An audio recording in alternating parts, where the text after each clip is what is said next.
everybody, Brantos here. So I wanted to make a video because I see it come up a lot recently on firearms in general.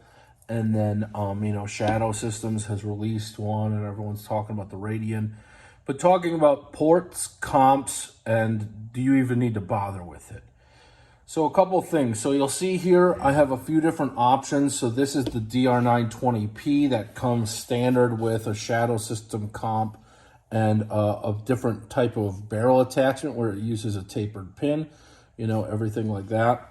And then here we have my Black Phoenix custom slide that you can see is ported right there on my Zev frame. And then lastly, we have an HK VP40 with kind of the rail mounted compensator for this. So a couple things. I think I originally got big into comps and ports because, you're trying to get a gun to shoot as flat and soft as possible, usually because recoil in general is bad.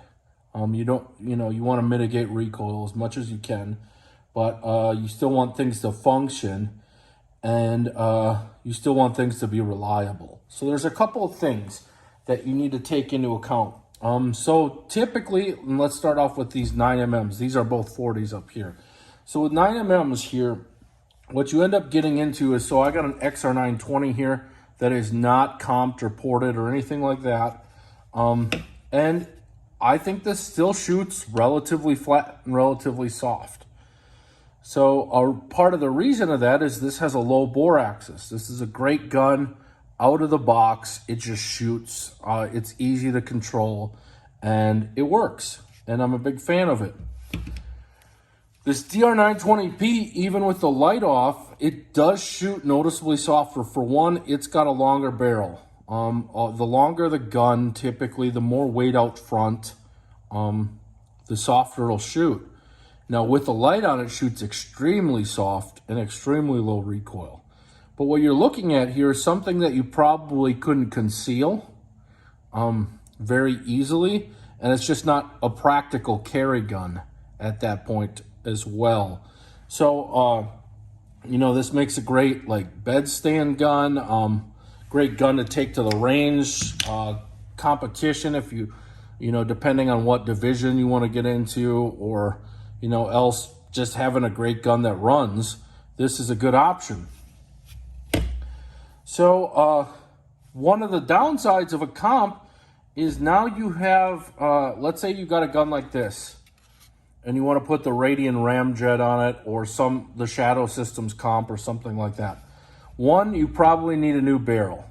So that's going to be a decent chunk of change there. Two, you're probably going to need new holsters. So if you already invested in holsters for this, adding a comp to the end of this, you're going to have to buy new holsters. You're going to have to find holsters that fit. It's a bigger investment with things. So that's where I feel like ported wins out. So this ported has a couple of benefits to it. One is this fits in the same holsters that I would have. It doesn't add any length to the barrel or anything like that. So the ported mitigates recoil as well, but it doesn't cause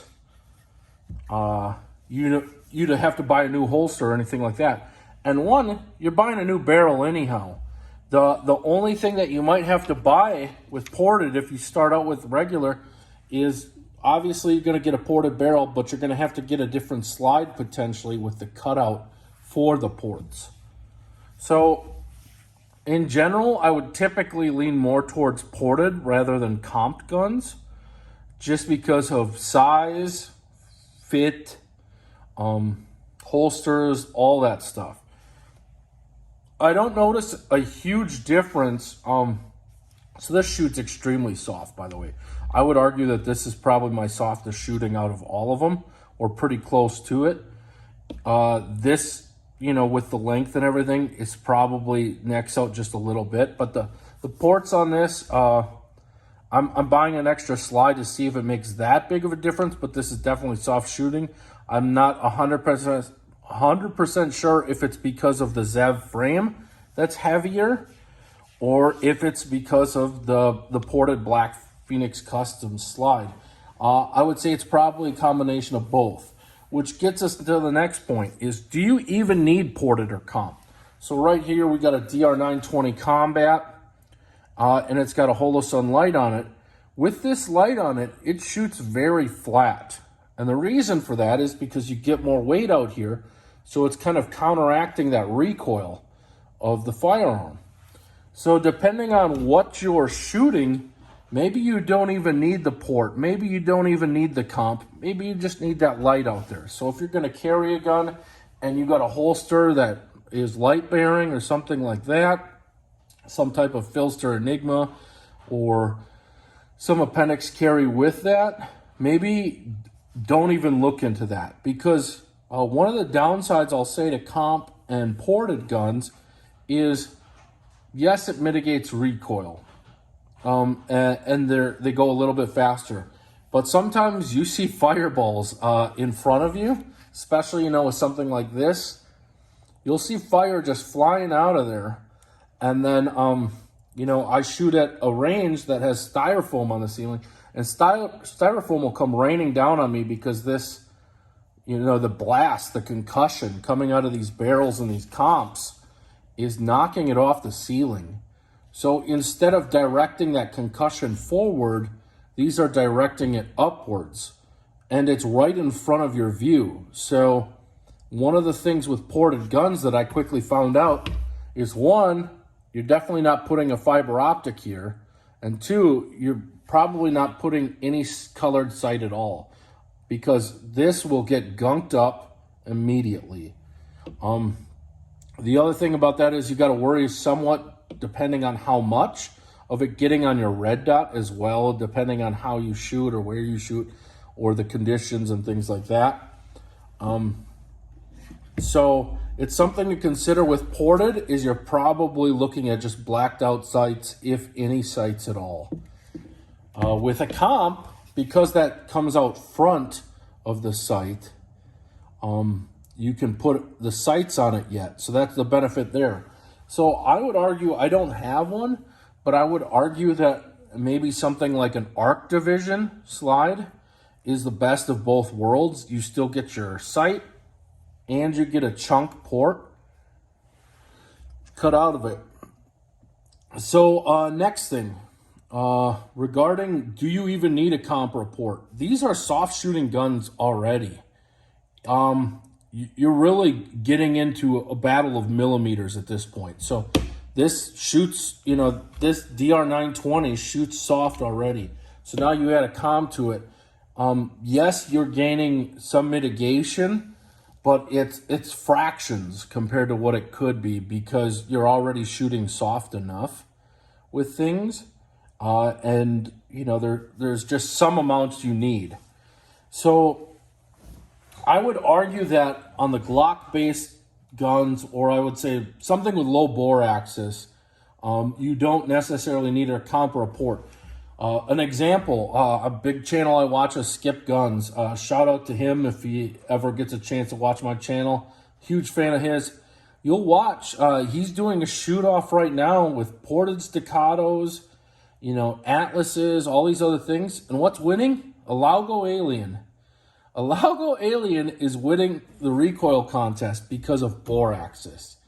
Because of bore axis and tuning. So if you get a gun with the right springs, the right bore axis, the right engineering, I don't think you need the ported or comp. You're just chasing nothing at that point. I think now, after shooting these ported and comp guns enough, I'm just as big a fan of shooting this. And you know what? The concussion's not going up in my face. It's not distracting me. It's not tearing apart the ceiling. I don't have to worry about debris and dirt getting in there necessarily. With something like this, debris and dirt can definitely get in there a lot easier. And the same even with a comp, sometimes I worry, like, what happens if, let's say, a dime falls in here somehow? I don't know. I have a small child. He's not near my firearms, I'll mind you. But you never know what happens if something gets in there. Now you got debris, and then you pull the trigger and poof, You know, it pops up or takes the comp off or something like that. So with this system being a little more closed, you know, granted there's little slide ports on this, lightning cuts, but there's nothing that gets into the barrel here as far as obstruction. So it's probably not much of a concern, but it's some of a concern. Now, when would I recommend comps and ports? So I would recommend comps and ports on guns that are naturally snappier shooting. So these are 40 Smith & Wessons. It's definitely a snappy cartridge. I would argue that between this and the Beretta Storm, the HK-VP40 is probably one of the best handguns, or any HK-40 is one of the best handguns for handling 40 Smith & Wesson. They really beef up the weight on these things. They change the springs, and it's very minimal recoil. It's a great gun with things. Now, when you put a comp on this, and I'll tell you one other consideration, is you change some of the recoil pattern, obviously, because that was your whole intent.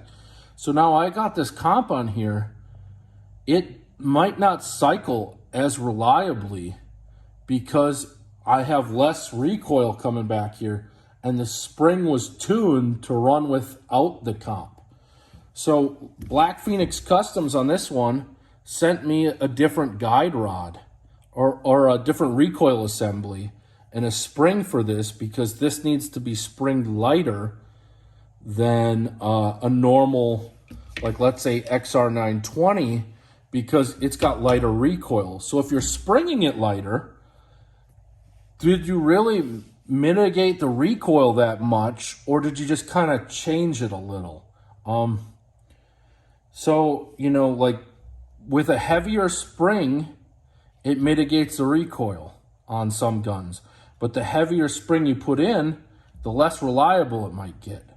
So now we've mitigated recoil with the ports, but we threw in a lighter spring. So you know, like how much did you mitigate things, or did you offset it?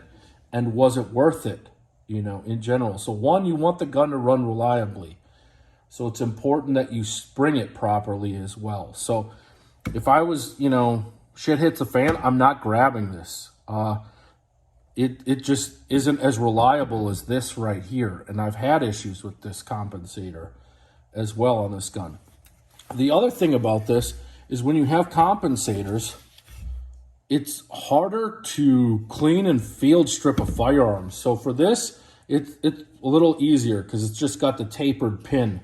But some compensators, like you see in a previous video that I did, I had a Springfield 3.8 that had a comp on there. And if you put red Loctite on there, like good luck. You're going to have to heat that thing up to take it off. If you put Roxette on there, that's a whole other thing. So if you really want to clean up, if you really want to clean a firearm with the compensator on, it's going to be a little bit more difficult, or it might involve tools, for example, to take this off, to fully field strip your firearm.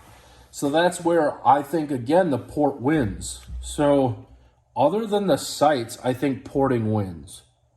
If you really need irons, your comp is probably going to win out.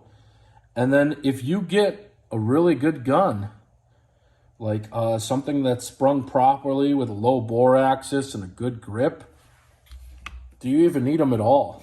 You know, especially with the light and the weight out front. So I'm leaning more towards not getting comps and ported guns anymore, because if things are tuned properly, they just run. I mean, look at a lot of the Atlases, you know, like the Ares has ports now, but before that, like the Nix never had ports. I didn't hear a lot of complaints about it. A lot of Infinities, you know, like the self-defense ones, they run soft. 1911 Syndicate just did a video on his Infinity. It doesn't have port or comp on it, and it shoots soft as heck. You know, it's pretty nuts. So I think if you get a gun that's built properly and sprung properly and engineered well, that a comp and a port doesn't matter, and I would steer away from it. If you get a gun, hint, hint, like the Walther PDP, where it's snappy as hell, maybe call up Monsoon Tactical or somebody and say, I need this thing ported. Because, you know, those snappy high bore axis guns, they're just, to be frank, aren't engineered as well. It's a design flaw. And you have to mitigate that. And you're probably looking at porting it or comping it. I would recommend porting in general, just because of holster options and anything else like that. Yeah. If you have any questions, concerns, you want feedback on if you should port a gun, comp a gun, definitely feel free to leave a comment. I'm happy to answer things. But I think moving forward, I'm moving into a world that I'm not comping and porting guns anymore. You know, last little tidbit that I just thought of, you know, Zev offers a hyper comp, and that's an island barrel. I mean, you know how hot a barrel gets after shooting it a bit? And now you're putting it on top where you could potentially touch it or bump it or, you know, put it in a bag. It might melt some things. So, you know, with this defense around the barrel, essentially, if you will, on guns like this, you protect yourself from the heat as well. So I'm just leaning away from the ported and comp guns. As soft as they shoot, I feel like if you buy the right gun, you don't have to worry about that. So thanks for watching. I'm sorry if this got long-winded. It's just something that I've kind of made a journey through, and I came out with a different idea than I went in with. You know, I was expecting that I would want to comp and port all my guns, and on the way out here, it seems like I almost want to buy just a different slide with this that doesn't have a comp or a port. And then this, you know, I find myself not really drawn to shooting it as much as I thought I would be. All right, take care, everyone. Thank you.